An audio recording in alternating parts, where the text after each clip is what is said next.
Assalamualaikum warahmatullahi wabarakatuh. Kami dari kelompok 7 akan mempresentasikan hasil field study yang telah kami lakukan di Unit Pelayanan Psikologi Universitas Airlangga dan Health Center Universitas Airlangga yang berjudul Analisis Implementasi Etika Kesehatan Antara Mahasiswa, Health Center, dan Unit Pelayanan Psikologi sebagai lembaga kesehatan untuk mendukung kesehatan mental mahasiswa Universitas Airlangga. Kesehatan mental bukan isu yang sangat perlu diperhatikan, apalagi di dunia pendidikan khususnya perguruan tinggi. Kesehatan mental sangatlah penting. Universitas Airlangga sendiri telah menjadikan fasilitas untuk menangani kesehatan mental mahasiswa, yaitu Health Center dan UPP Fakultas Psikologi. Tetapi tak banyak dari mereka yang tahu akan fasilitas tersebut. Kadang mereka juga masih merasa ragu untuk berkonsultasi pada fasilitas tersebut.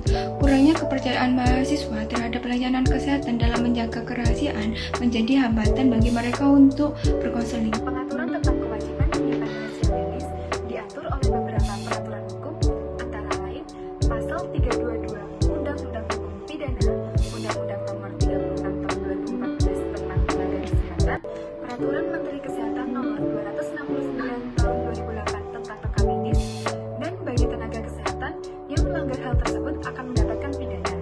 Berdasarkan hal tersebut, rumusan masalah yang saya angkat adalah bagaimana implementasi etika kesehatan pada layanan kesehatan antara tenaga kesehatan dan pasien, serta bagaimana pandangan para mahasiswa terhadap layanan kesehatan yang telah disediakan oleh Universitas Airlangga sebagai layanan pendukung kesehatan mental.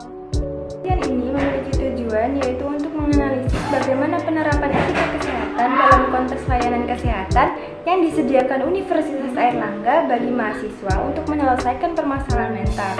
Untuk manfaat penelitian kali ini yaitu bagi penulis dapat menambah wawasan dan pengetahuan baru mengenai kesehatan mental khususnya pada mahasiswa. Yang kedua, dapat memberikan tambahan informasi mengenai kesehatan mental dan membantu penyebaran informasi terkait pentingnya kesehatan mental bagi mahasiswa. Di sini saya akan menjelaskan tentang metode penelitian. Yang pertama ada desain penelitian. Desain penelitian yang digunakan adalah desain penelitian dengan pendekatan kualitatif sehingga penulis dapat menggambarkan dan mendeskripsikan data secara rinci melalui laporan dari objek. Selanjutnya ada lokasi dan waktu penelitian. Penelitian ini bertempat di Health Center pada tanggal 13 November 2023. Yang terakhir ada teknik pengumpulan data. Teknik pengumpulan data dilakukan dengan metode yang pertama observasi atau pengamatan secara langsung akan keadaan sekitar Health Center. Yang kedua ada wawancara kepada pihak Health Center guna mendapatkan beberapa informasi yang dibutuhkan. Selain itu kami juga menyebarkan kuesioner melalui sosial media. Baik, kami melakukan beberapa wawancara kepada pihak Health Center, UPP, dan 3 mahasiswa UNER. Hasil wawancara kami terhadap Health Center yaitu mengenai jam operasional, kemudian hal yang umum diadukan pengaduan, dan juga implementasi etika kesehatan yang ada di layanan tersebut. Kemudian untuk pihak UPP, kami hanya mendapatkan informasi umum seperti jam operasional dan pengaduan jika ingin berkonsultasi. Terakhir yaitu untuk wawancara kepada 3 mahasiswa UNER, yaitu untuk mengetahui bagaimana sih pendapat mereka terkait layanan kesehatan mental yang ada di Universitas Airlangga. Selanjutnya pembahasan mengenai implementasi hukum dan etika. Dari wawancara yang didapatkan, pihak Health Center sangat memegang teguh prinsip etika menjaga kerahasiaan dan kenyamanan mahasiswa. Oleh karena itu, dari pihak Health Center sendiri tidak akan membocorkan informasi kepada siapapun kecuali Bapak Rektor. Dan apabila harus dibocorkan, maka harus mendapat persetujuan sendiri dari mahasiswa tersebut. PSP dan juga informed consent kami berikan kepada narasumber kami sebelum kami melakukan prosedur wawancara. Untuk narasumber kami sendiri berasal dari 2 belah pihak. Yang pertama ada Health Center UNER dan juga mahasiswa Universitas Airlangga yang berjumlah 3 orang mahasiswa. Nah, adanya PSP dan juga informed consent ini sebagai pertanda bahwa kedua belah pihak tersebut sudah setuju untuk diwawancara dan juga persetujuan resmi atas penelitian kami.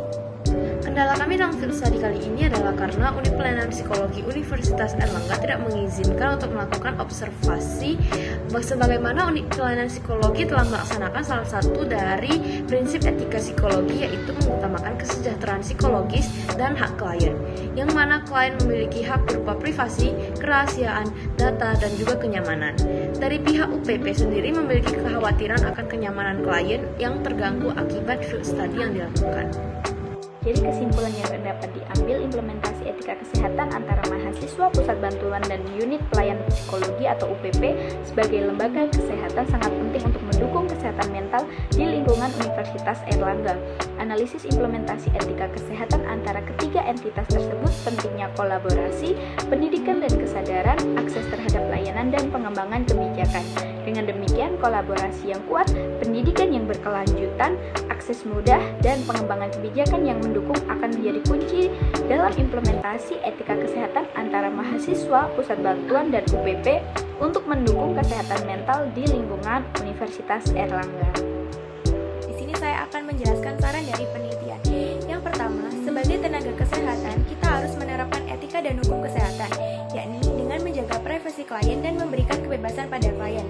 Yang kedua, sebagai pasien, khususnya mahasiswa Universitas Airlangga, tidak usah takut untuk memeriksa ke layanan Hub Center, karena Hub Center sendiri sudah menerapkan sistem PSI dan Informed Consent. Yang ketiga, implementasi dari penelitian ini perlu dijalankan sesuai dengan layanan kesehatan, agar efektif dalam penerapannya.